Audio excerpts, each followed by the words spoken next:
Huwa obbligu ta' kull stat illi dawn is-sanzjonijiet mhux biss jiġu rispettati, imma jiġu anki enforzati. Tgħidli x'jiġri jekk dawn is-sanzjonijiet mhumiex biżżejjed. Naturalment, taħt l-artiklu 41 hemm sanzjonijiet oħrajn, diplomatiċi, dwar it-telekomunikazzjonijiet, etc.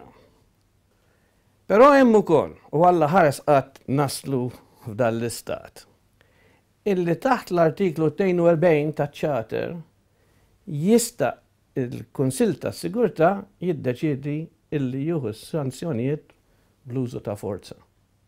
L-ħares naslu hekk, però niftakru illi fil-każ tal-problema tal-Kuwait, il-Kunsill tas-Sigurtà kien iddeċieda illi ma kienx hemm xejn tagħmel imma tuża dawn is-sanzjonijiet. Naħseb għadna l-bot, però inti saqsejtni x'jiġri jekk dawn ma jkunux effettivi u dawn huma l-poteri l-kbar li għandu fidejh il-Kunsill tas-Sigurtà.